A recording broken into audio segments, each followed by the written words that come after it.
Hi, everybody. I'm Brent Hamachek, the Chief Communications Officer for the Freedom Chamber and the Vice President and Associate Publisher for Human Events Media Group.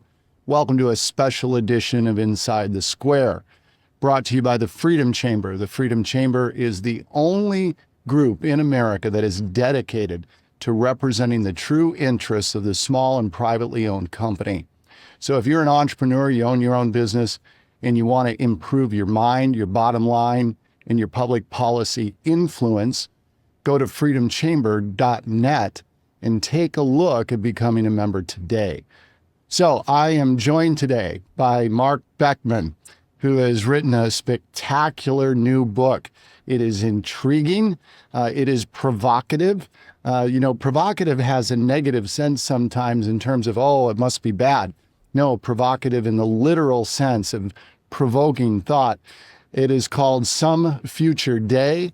The topic is artificial intelligence, and it's inevitable coming into our world in every aspect of our world. So this is going to be a fun conversation. Marc, thank you for joining me. Brent, it's great to see you today. Thank you for having me. At my age, it's good to be seen. So I'm happy to be here. So this book is all encompassing.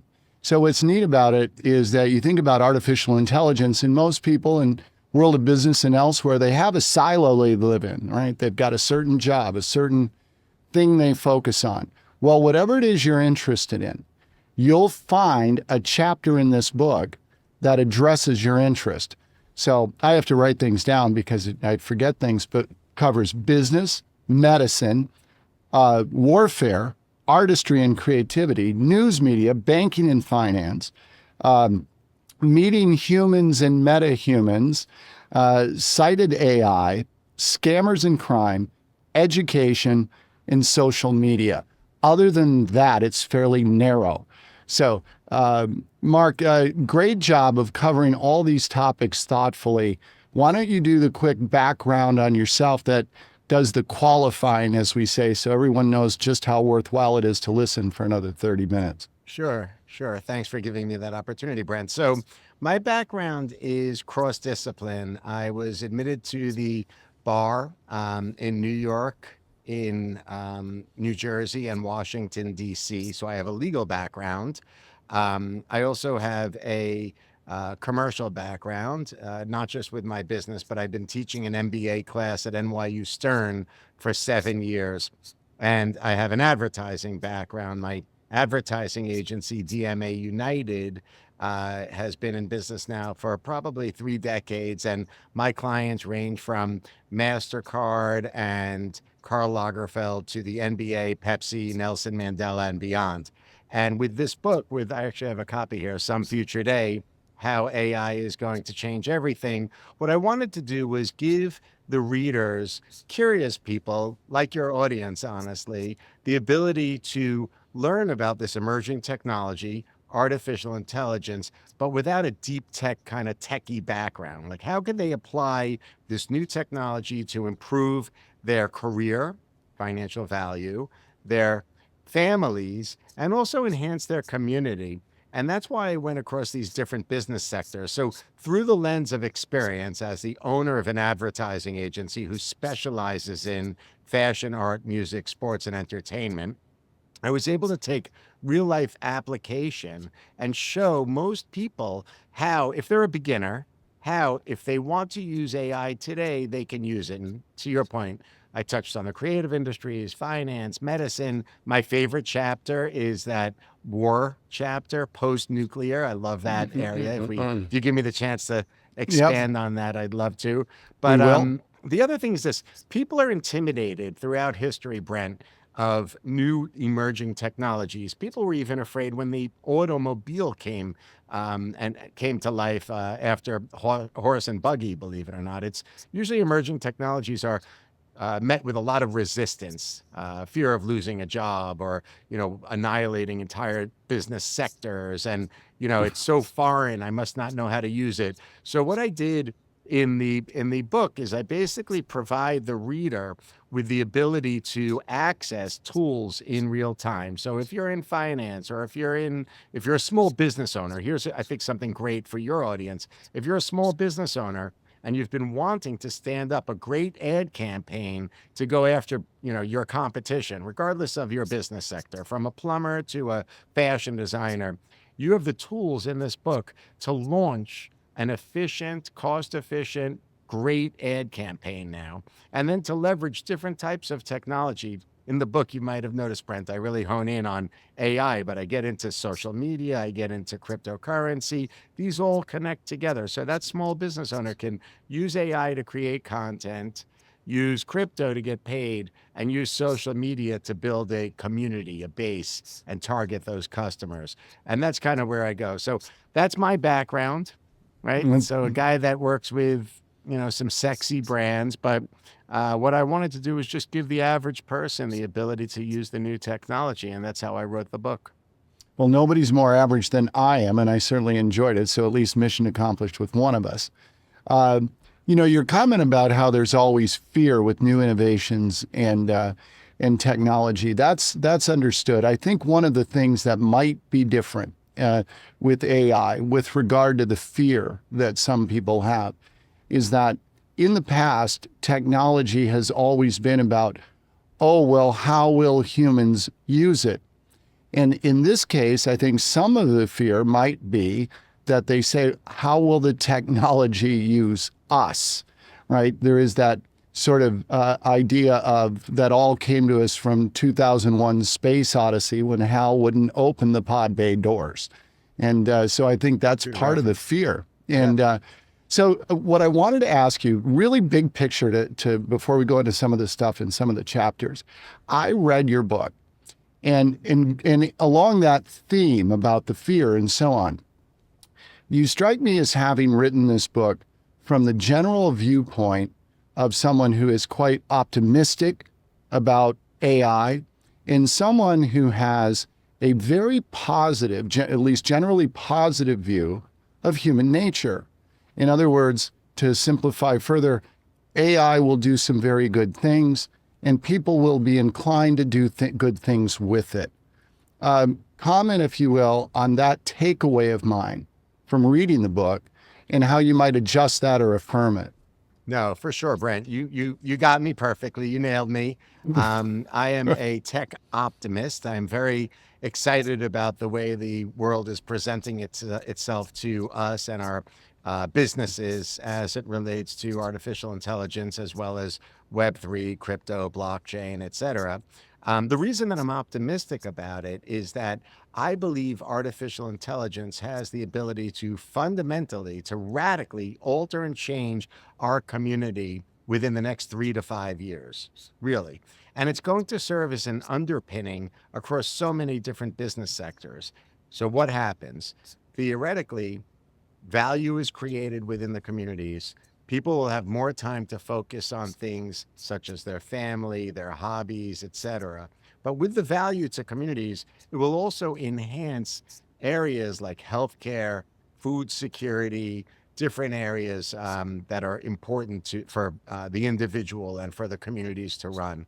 So I fall into this camp of tech optimist, and in fact, we should accelerate the growth of artificial intelligence. We should put more money, more investment, better quality people behind it so we have more innovation, so we could get to saving mankind quicker. We could have medical discoveries and different types of financial instruments and financial services and really grow as a community.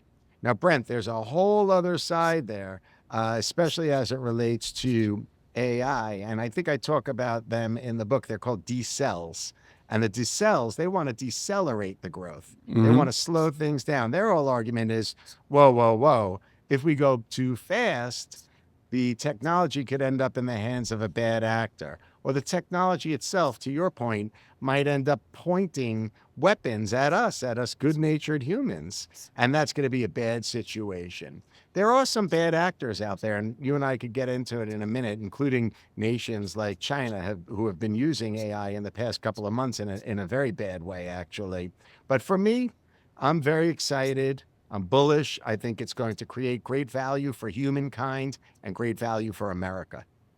So that's interesting. You mentioned China. A couple of weeks ago, we had Casey Fleming on, who's a China and counterintelligence expert, who talked about the threats that China poses. That interview is available on our channel for anyone who wants to go back and watch it. Let's talk about the military piece.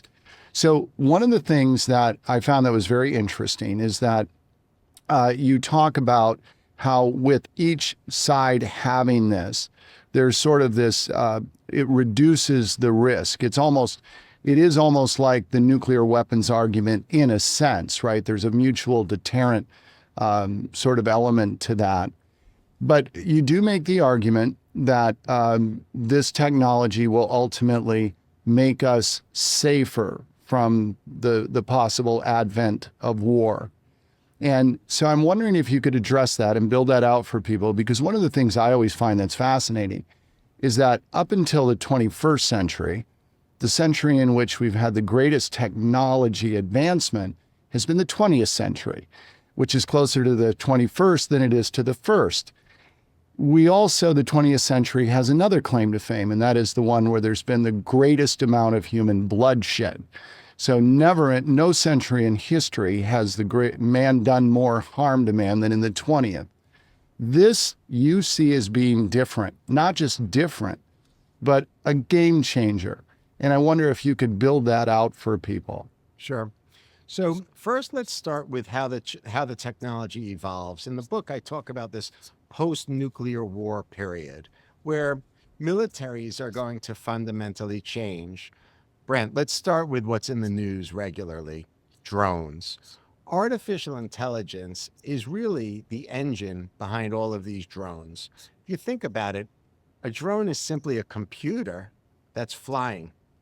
Now, what's happened over the past few months is that companies that are manufacturing drones have mastered the artificial intelligence so far that not only does it allow for intricate and very efficient attacks against an enemy, but it also allows for the operator of the drones to not have a military background and to operate from very far away.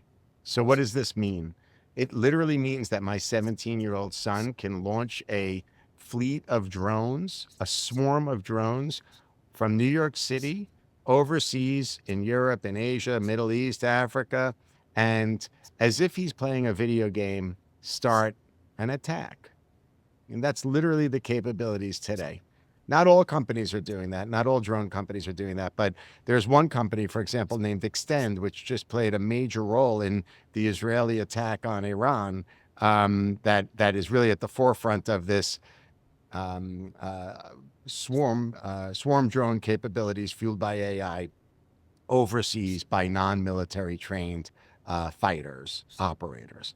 Now, what does that mean? Ultimately, what's happening is the art of war is shifting in a major way. So the first thing, let's look at the American military as it stands today. We have a very big budget, and with our big budget, we spend trillions of dollars on huge instruments, right? So think about whether it's in air, in the sea, or on land. Very expensive, big boats, big tanks, like big pieces of equipment that cost tons of money. That's given us a huge advantage for years and years and years.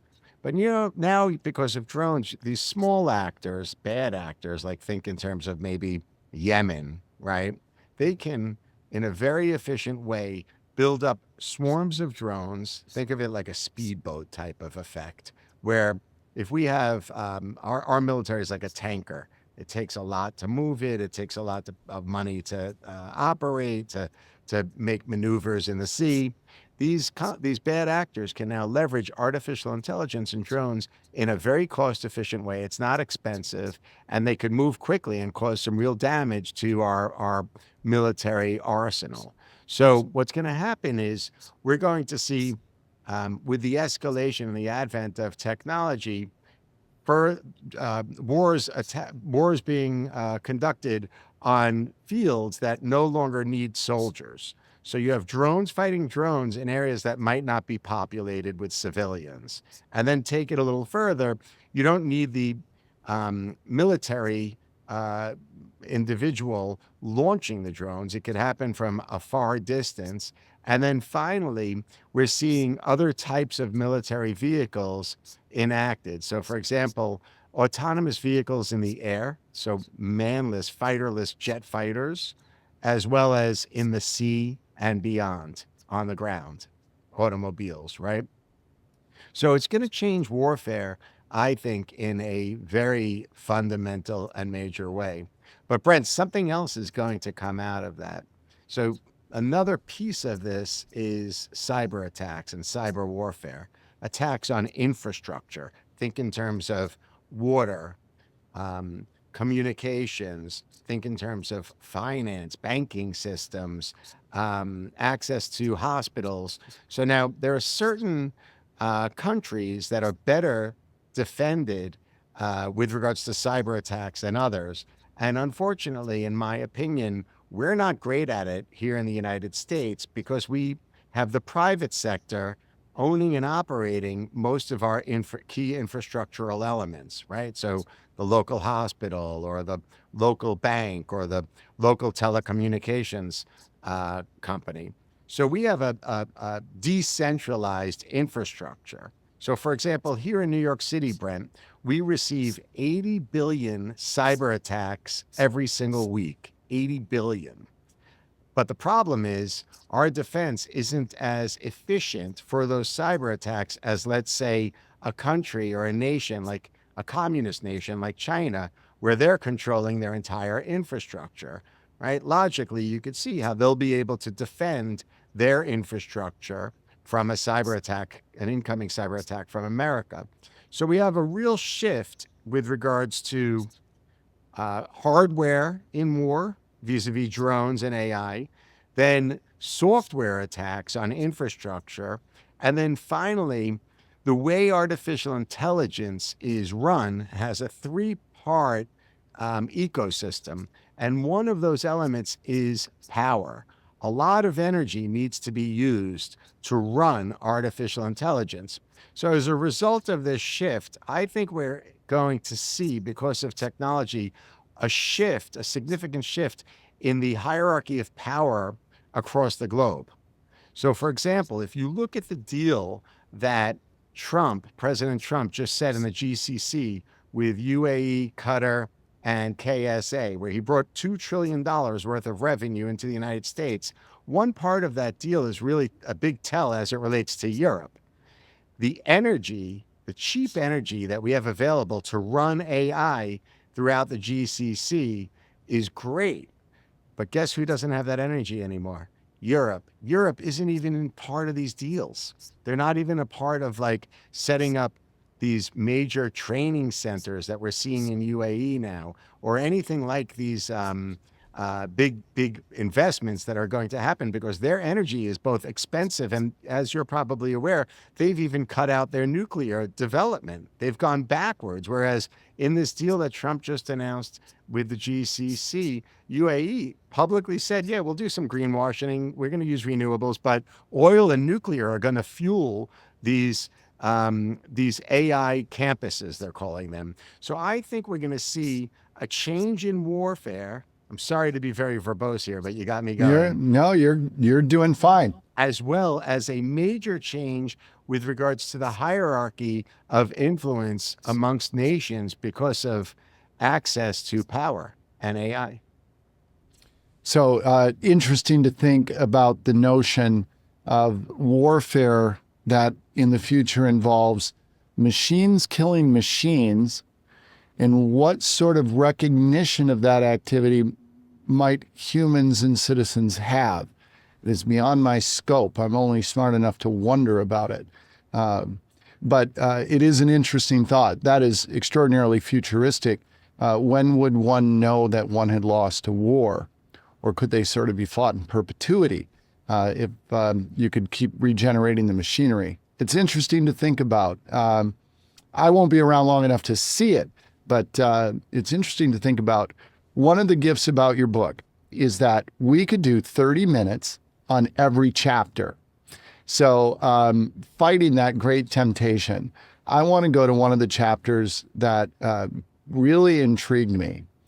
And that is the chapter about relationships between humans and metahumans. This is something I'll be candid as a guy who's in his 60s. I have extraordinary concerns about because I'm seeming to watch generations coming behind me less and less in tune to building real personal relationships with other regular humans. And I certainly know how easily I could be replaced in anybody's conversational space by a metahuman. You're very positive about this development, even so far as to look at the possibility of someone who loses a loved one and perhaps being able to retain a relationship with that loved one post-passing. So I was wondering if you could talk about the human metahuman piece and how you see that as something very positive coming in our future. Make me feel better. Well, it's not for everybody, but let's focus on your generation and older. So, for example, Brent, if you're an octogenarian and you've spent your life with a loved one, you've built a home and a family and shared incredible experiences traveling the world and shopping and going through hardship and whatever it is. And then one day, unfortunately, your loved one passes away. Well, what happens? Now, artificial intelligence is really advanced now. So, for example, the use of audio synthetic voice replication is uncanny. AI can be used to record your voice or your loved one's voice perfectly. The other thing that AI can do now is be trained in a way that almost perfectly resembles your loved one as it relates to intellect. So, for example, our agency, we just launched Melania Trump's artificial intelligence audiobook. So it sounds exactly like the First Lady, even the incantations, the pauses, the tone, her voice, everything is perfect. And we use her life story that she wrote to train the AI. Now imagine if that AI turns into an agent, or as you used my word, a metahuman, which resembles that individual, that loved one perfectly. Well, you might be totally lonely. You might just say, I have friends, but my friends can't give me the satisfaction that my, deceased loved one gave me because my deceased loved one could relate to me. My wife understood who I was and I could talk to the metahuman. Well, now we're entering an area where proof of concept, it's in the book. Suzanne Summers' husband, Suzanne Summers passed away about a year and a half, 2 years ago. Her husband, Alan, who's a close friend of mine, has expressly stated, I want to create an AI version of Suzanne because I was with her all these years. She was my best friend and I miss her. He's got a rich family life, a lot of friends. He's an incredible human being, but he wants Suzanne back. So again, it's not for everyone, but for some people, AI will step in and help people with more fulfillment. This kind of a concept comes into play across different areas that we're not really comfortable with or used to. So, medicine is another area where some people are going to say, look, this might be too much. I don't want a chip in my brain. But when it comes to you as a result of a loved one being sick, if that's the solution, most people will take it. So AI is going to create, it's already creating, I guess, new questions of ethics and morals and, is it logical? A guy like you seem to be very social. You'll never want to interact with a metahuman, but you never know. Your neighbor or your relative might just want a little bit more of their, their wife who passed away or their loved one. Now, it's going to be problematic for the younger generation, for sure. I agree with you. I know where you're going with that. I don't disagree with you, but there are people out there who, could just have one more conversation. Right. One of the concepts you brought up in the metahuman chapter, this was fascinating to me because there's much I think about that I can't understand, but there's some things I've just never even thought about. And one of the concepts was the notion of cruelty to metahumans. And I'm wondering if you could just share a couple of thoughts about that notion. When I read that, I mean, I circled the paragraph I'm looking at, I got stars by it. Wow, this is an interesting thing I've never contemplated. So, Brent, like I said, we're going to have other issues that we haven't faced before, ethics, morals, and even legal issues, right? So, what happens if a metahuman becomes a sort of digital asset? It becomes an asset in the sense that a corporation owns it. It's an individual asset of the corporation and it's on the books. And somehow that asset can be damaged. Think in terms of, like, for example, property law, right? It could be damaged. And it could do so if you're interacting with a metahuman and you have that metahuman on lease, let's say, and the metahuman is trained in a certain way and it's shaped as you interact with it over time and you damage it. Well, in that instance, the the individual who is taking possession of the metahuman for a short period of time will be responsible, will be liable to the corporation that's leasing the metahuman. These types of concepts are going to come out over and over and over again. What happens if a metahuman has such tremendous influence over a child that the child does something in the physical realm that hurts himself or herself? What if it influences that child to, create, for example? It's really simple to find a way to print a 3D printed gun. I don't know, Brent, if you realize how easy it is now for a kid to get to have the ability to print a 3D printed gun. What if the metahuman shows them how to do it, they do it, and then kill someone, as a result of that? The liability is going to go the other way if there's a corporation that, gave the license to that individual of the metahuman. So there are a lot of new legal issues that are going to come up.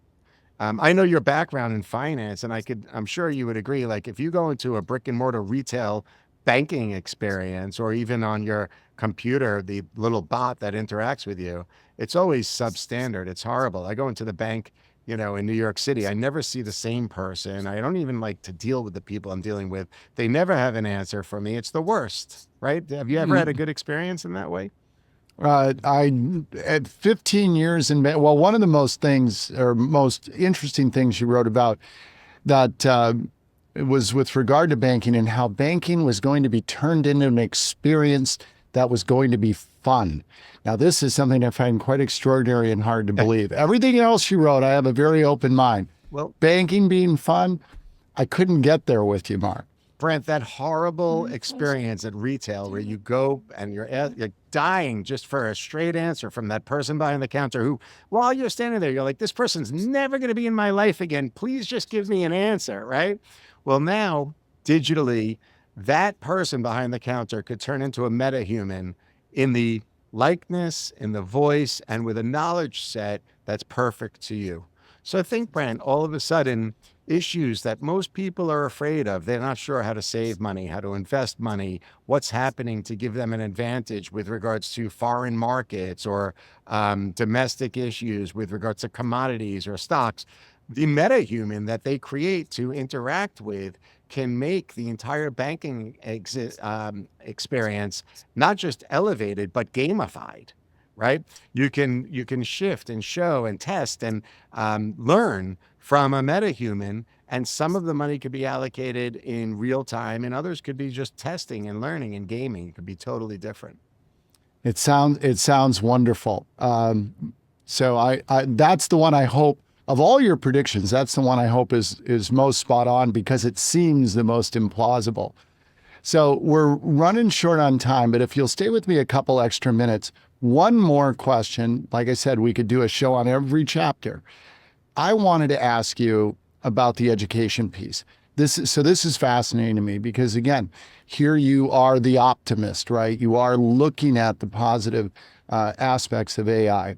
One of the things, there's not a consensus on this, but many in the field of behavioral science look at eidetic memory, photographic memory, as being a learning disability, that it can actually cause students to not learn well because they learn instantly on sight that 2 + 2 is 4, but it's difficult to get them to learn why, because they instantly know it. So the critical thought behind understanding the concept goes away. And so it becomes harder to teach them. My thought with AI, the concern is, could we turn a whole generation of young people into those with some sort of a twisted form of eidetic memory, insofar as answers so easy to obtain that the thought process behind deriving the answer doesn't get taught? Said more simply, what will happen to show your work? And I know that you have a very positive thought about AI with education. So I'm wondering if briefly you could sort of spin that up for people and share the positive look at AI in education. So, Brent, let's start with this baseline of whether or not you agree that if society at large, on an international level, even if society at large is educated, or if we could optimize everyone's level of education, theoretically, our life on this planet will be better. Is that fair to assume? I am with you so far. Yep. Right? Although I do believe we're living in the age of dumb, but that's a whole other issue. Okay. But theoretically. So now you have people who don't have access to education. They don't have access to knowledge. You and I probably say the same thing. Knowledge is power, and it can be powerful in so many different ways. But so many people can't afford to go to New York University and spend $100,000 a year for a university level education. Now, what most people have is this, a mobile phone. So now that individual who can maybe create the next innovation in medicine, or create the next Fortune 500 company that will hire thousands and thousands of people, can access an education, whether he's living on a farm in Southeast Asia and could never make it to New York University, or if he's in a lower socioeconomic demographic profile right here in the United States, he could now get everything that he needs right here as it relates to education. It's all here. Now, that's great. So we have a certain balancing. AI will raise all of the intelligence, and therefore society should be better. However, to your point, I do think that we're running head on into a bad situation between the intellectual haves and the intellectual have-nots, because most people in Gen Z and Gen Alpha are lazy, slothful pigs. Human nature makes them lazy. So if you could quickly get an answer by using one of the AI search engines, ChatGPT, Perplexity, Grok, you might not even take the time to intellectually fill your tank and learn. You're just spitting out data. Now, there are people that are going to, in the former scenario, that are going to use AI to educate themselves and become more robust, logical, innovative people and help society. But a lot of people that have the intellectual have-nots, they're coming, and we're going to see a divide for sure. Well, Marc Beckman, everybody. Marc, an incredible conversation today. Really enjoyed it. I encourage everybody to go to Amazon and buy the book, Some Future Day, How AI is Going to Change Everything. The book's available in all formats. And like I said at the start, I read this book. It is provocative in the good way. It will make you think. You can also follow Marc on all social media platforms. Look for the @Marc Beckman, and you will find him there. So thanks for joining us today. I hope you found the conversation to be worthwhile, and we'll see you again next time on Inside the Square. The old cliche, there is strength in numbers, is very true. You can be a small mom and pop company, and maybe you by yourself can't really swing anything, but put together, 20,000 mom and pop companies. Now that could do something right there. Business owners, it is time to connect, unite, and show our strength in numbers. We need to unite our voices and fight back. My company is proud to be a founding member of the Freedom Chamber, the pro-American business network. Join today at freedomchamber.net.